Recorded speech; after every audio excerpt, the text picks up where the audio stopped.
네, 하나님 말씀 창세기 39장 19절에서 23절 말씀입니다. 같이 읽도록 하겠습니다. 주인이 그 아내가 자기에게 고하기를 당신의 종이 내게 이같이 행하였다 하는 말을 듣고 심히 노한지라. 이에 요셉의 주인이 그를 잡아 옥에 넣으니 그 옥은 왕의 죄수를 가두는 곳이었더라. 요셉이 옥에 갇혔으나 여호와께서 요셉과 함께 하시고 그에게 인자를 다하사 전옥에게 은혜를 받게 하시매 전옥이 옥중 죄수를 다 요셉의 손에 맡김으로 그 재반 사물을 요셉이 처리하고 전옥은 그의 손에 맡긴 것을 무엇이든지 돌아보지 아니하였으니 이는 여호와께서 요셉과 함께 하심이라. 여호와께서 그의 범사에 형통케 하셨더라. 아멘.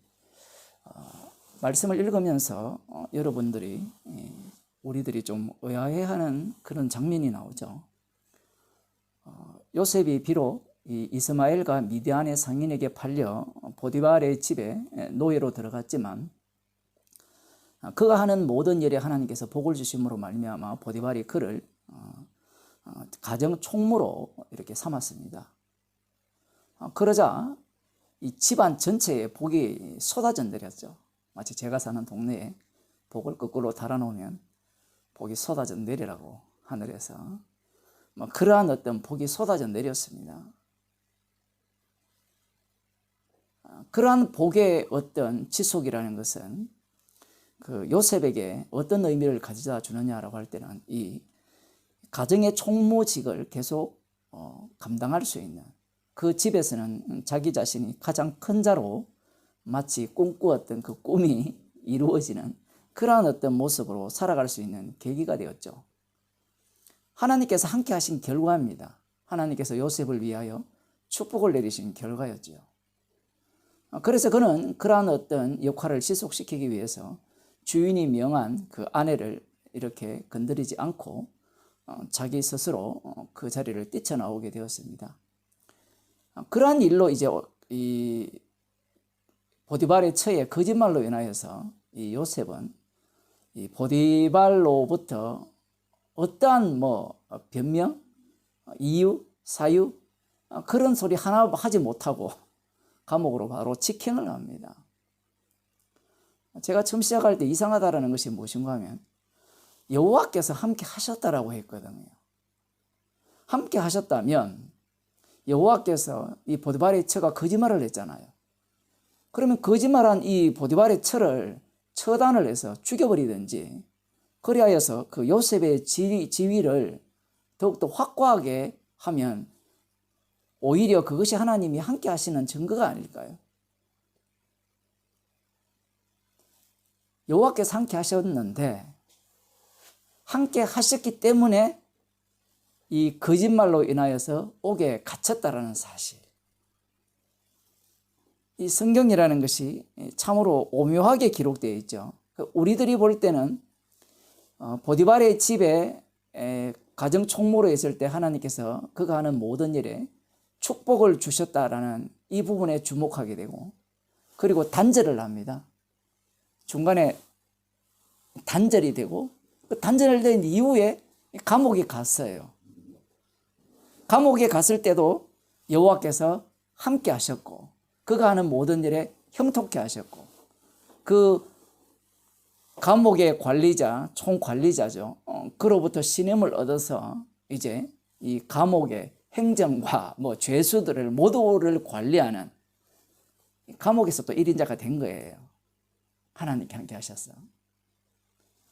이런 부분에 대해서는 우리들이 주목을 하지만 보디발의 집에서 감옥으로 간 그 사이 또 끊겼어요. 그럼 그것은 하나님이 함께 하신 것이 아니냐 얘기입니다.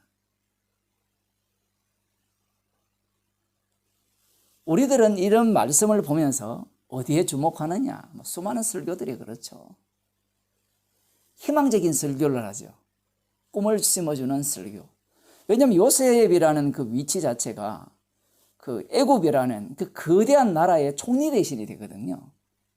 그야말로 이 바로 왕조차도 요셉의 말을 듣는 그 위치로 올라가잖아요. 그럼 이런 오늘 본문을 보면서 요셉이 비록 감옥에 갇혔지만 하나님께서 그와 함께 하셔서 요셉이 하는 모든 일을 형통케 하셨기 때문에 요셉이 감옥에서 그 대빵 노릇했다 라는 이런 말씀들이 희망적으로 보이잖아요. 그런데 이 요셉의 입장에서는 언제 죽을지는 몰라요. 왜냐하면 주인의 철을 급간하려고 했기 때문에 감옥에 갇힌 상황에서 죽는 날만 기다리고 있는 거예요. 그래서 나중에 자기가 꿈을 해석해주고 난 뒤에 풀려나면 나를 건져내 달라. 나는 죄 지은 게 없다. 그제서야 이제 자기는 죄가 없다라고 이야기하면서 건져내 달라고 요청을 안 하거든요. 언제 죽을지 몰라요. 우리가 보기에는 요셉은 이미 결론적으로 총리 대신이 되었기 때문에 이 감옥에서 이렇게 되어지는 것은 잘된 일이다 이렇게 들어가잖아요.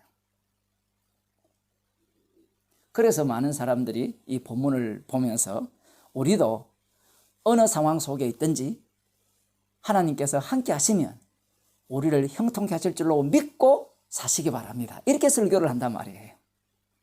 그런 설교가 사실은 좋죠.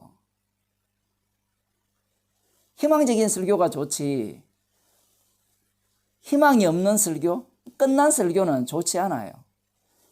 철학 강의 같은 거 들어보면, 인문학 강의 들어보면 아주 재밌어요. 요즘은 목사가 아니라도 그 강의를 하면서 끝말에 첫말에 이런 말을 합니다. 여러분 가정에 화평이 있기를 바랍니다. 여러분 가정에 행복이 가득하기를 바랍니다. 요즘 개인 혼자 사는 사람이 많으니까 여러분 각자에게 축복이 있기를 바랍니다. 이런 소리가 듣기 좋아요, 싫어요? 사람들에게는 듣기 좋은 소리란 말입니다. 그래서 이 본문을 이미 십자가로 완료했음에도 불구하고 예수님께서 십자가에서 완료했음에도 불구하고 이 본문을 미완료로 본다는 겁니다. 물론 요셉의 입장에서는 미완료로 보죠. 그러나 미완료로 갔다가 완료로 가야죠. 다시 완료해서 다시 요셉으로 가야 될 거 아닙니까?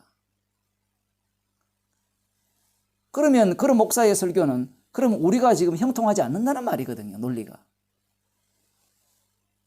형통하지 않는다는 말은 주님이 함께하지 않는다는 거거든요. 분명히 예수님께서 약속하셨죠. 내가 떠나가면 다시 너희에게 오리라 했잖아요.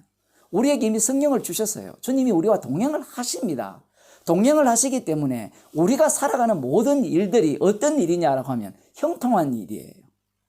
물론 요셉은 십자가로 달려가는 인생이지만 우리는 십자가에서 출발을 했어요. 완료해서 출발을 했습니다. 그러니 완료해서 출발했기 때문에 이미 주님이 우리와 함께 하시는 상황이기 때문에 어떤 형편, 어떤 상황, 어떤 여건 속에서도 우리는 형통해요. 왜냐하면 우리는 사나 죽으나 그리스도의 것이기 때문에 그래요. 그리스도의 것이니 어디를 가도 형통하다는 얘기입니다. 그래서 제가 방금 보디발의 집에서 거짓말에 의해서 감옥으로 들어갔잖아요. 요 과정을 사람들이 빼버리죠. 이게 바로 형통이에요. 언약으로 지켜나는 길이 바로 하나님이 함께 하심이고 그 하나님이 함께 하심이기 때문에 이 보디발의 아내같이 이 나쁜 거짓말하는 여자를 죽이지 않습니다. 우리가 38장에서 여호와 하나님께서 여호와 목전에 악을 행한 엘과 오난 같은 경우에는 죽여버리죠. 왜 죽였을까요? 아니 우리들이 볼 때 이 요셉 같은 사람에게 거짓말을 해서 감옥에 쳐넣고 사형에 처할 그럴 어떨 그 위기로 내모는 것이 얼마나 악한 일입니까? 근데 하나님께서는 이런 사람을 내버려 둡니다. 왜? 언약 밖에 있기 때문에. 그들은 언약 보조 수단이에요. 그러면 엘과 오나는 왜 죽였습니까? 언약의 백성이기 때문에 그래요. 언약을 위해 요셉은 지금 다리워주고 있고 함께 하시는 거예요. 제가 지금 요셉 이야기를 계속하고 야곱 이야기를 계속하면서 지금 이 말씀 자체가 아브라함부터 시작해서 언약 중심이에요. 약속 중심이고 사람 중심이 아니에요. 이미 성도는 그리스도 안에서 살고 십자가에서 출발했기 때문에 다시 말씀드립니다만은 우리가 어떤 일을 당해도 형통 자체입니다. 형통 자체예요. 왜냐하면 주께서 그 상황 속에서 우리를 날마다 죄인 만드시고 십자가의 피만을 자랑하는 그러한 인생으로 살게 하기 때문에 그래요. 그러한 삶은 어떻게 가능하냐라고 할 때는 십자가에서 다 이루신 주님께서 우리에게 성령을 쏟아부어 주셨기 때문에 그렇습니다. 이미 우리들은 복을 덮어섰습니다. 기도하시겠습니다. 하나님 아버지,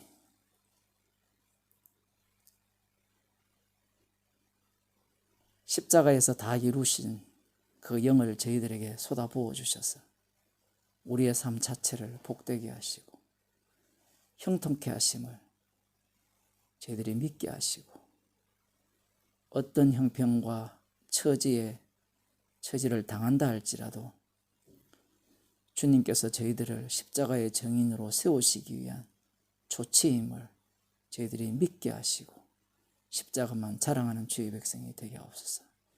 예수님 이름으로 기도드리옵나이다.